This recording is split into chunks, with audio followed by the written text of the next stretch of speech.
We're still here, an evolutionary tale. We did not have our retirement life scripted to purchase a house in a community, buy the last car we'd ever possess, and settle down. We let our retirement lifestyle unfold, blossom, and develop into what it is now. Our style of 20-plus years of financial independence was never planned. It evolved on its own. After quitting the rat race, our first stop was a 36-square-mile island in the Caribbean West Indies named Nevis. Our number one project on our no-plan agenda was to slow down. Nothing moves quickly on this island, and if you want a hamburger for lunch today, you had better ordered it yesterday. Perfect. Every day we take the public combi van and ride on the one circular road around this volcanic island. Go to immaculate beaches, soak up the rays, and eat lobster salad sandwich or a cheeseburger in paradise.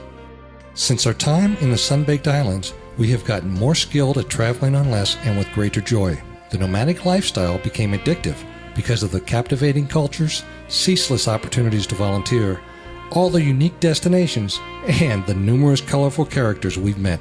Professional gamblers, handsome ramblers, ladies of the night, Buddhist monks, travelers with trunks, wagon masters, ruby miners, reggae musicians, accomplished magicians, ex-MI5 agents, famous chefs, stuttering geniuses, AIDS victim, recovering rock stars, and wealthy wannabes are just a few on a long list of eccentrics we've met.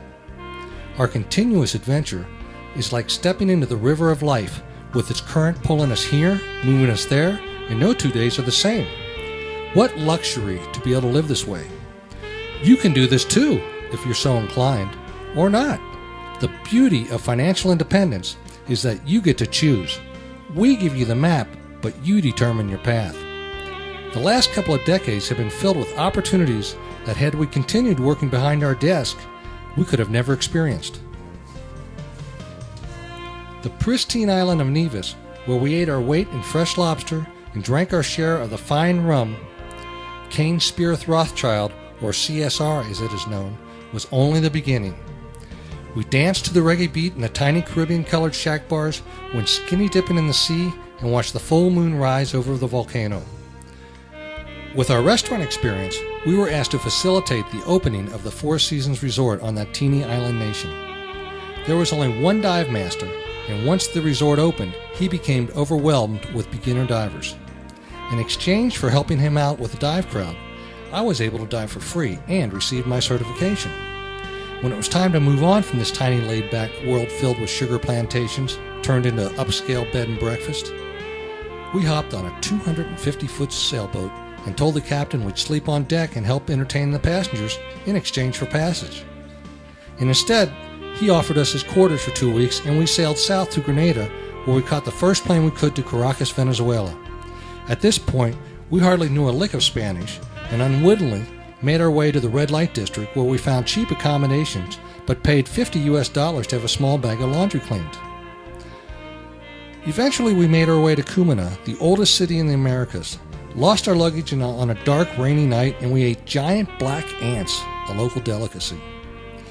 Returning to California with looked less and less like home on each visit, we bought a fifth-wheel trailer and a pole rig.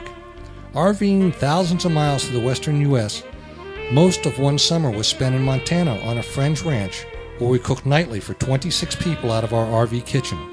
We grilled wild venison and fresh salmon on a newly dug outdoor barbecue pit and had Jimmy Buffett sing-alongs at the campfire. The Aurora Borealis made their spectacular appearance in the cold northern night skies, and huge hot air balloons would appear unexpectedly at daybreak. It was snowing already in Montana summer, so we settled in Arizona for the winter and trained with a tennis pro on sun-drenched January days. At some point, we made the decision to focus on international travel while we were still young and flexible enough to handle the challenges involved. Our skeleton plan was to travel to Chapala, Mexico, and stay 2 months. Those 2 months turned into a surprisingly rich 4 years. Every season or so, we'd tell each other that we'd leave and hit the road again, but the town and its people captured both our hearts and imaginations. Acacia created a note card business for the local women, allowing them to make money while attending to their children. She also taught English as a second language and privately tutored students in our home. I coached a women's basketball team. which was an experience of a lifetime, and brought them to the winning the city finals.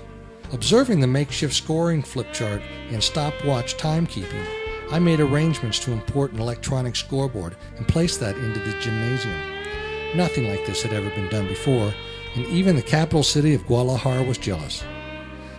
Now well known with the Governmientos, a friend and I voluntarily took over everyday operations of the 4 city tennis courts and created tournaments to bring both the Mexican and gringo communities together, and raised money for the courts to be resurfaced. With the better quality courts, the facility quickly became more popular than ever. Even though I broke my wrist playing tennis, I continued my volunteer activities, raised money, and asked tennis players for private loan donations to build 2 brand new courts.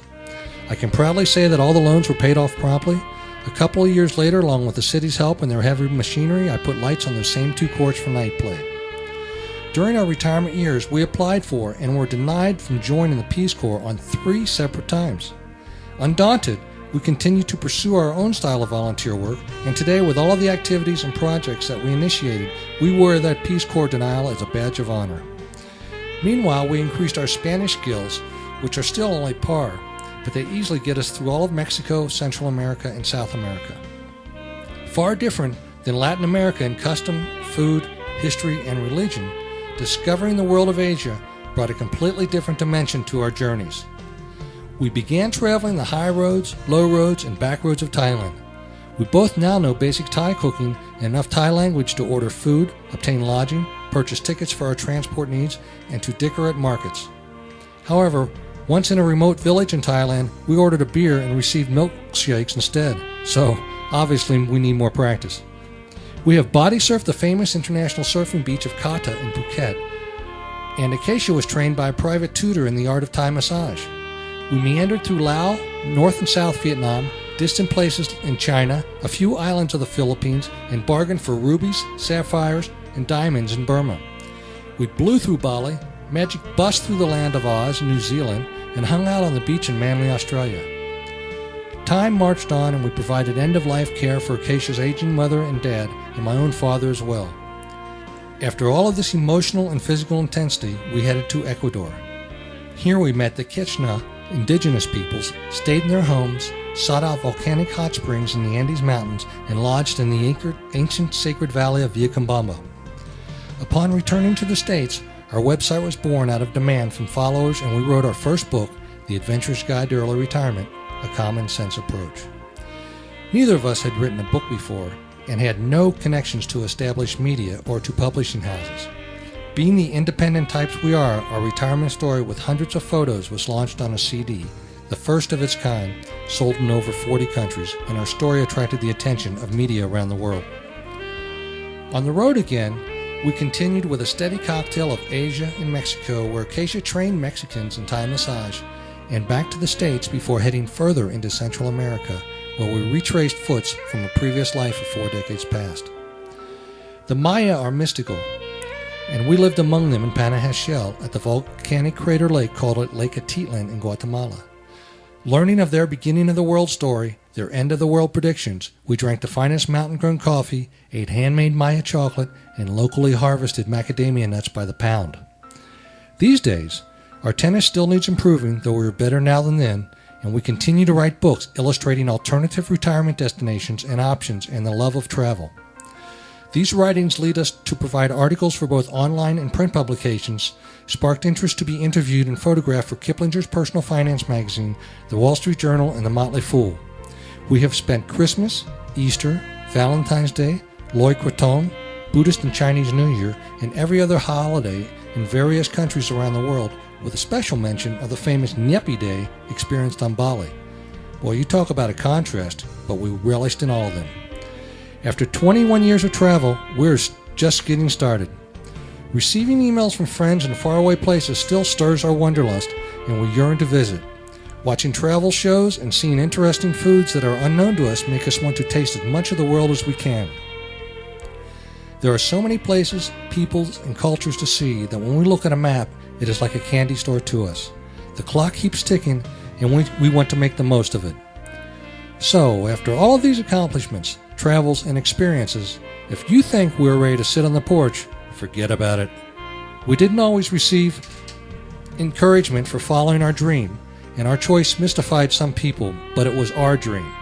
Sometimes you just have to look into the eyes of the doubters and then look back into your own hearts and minds and follow what you believe. And because we did not abandon our path, we are blessed with friends all over the world, have memories of colorful characters straight out of a novel. We are grateful for every bit of it. Life is an adventure. Follow your dreams.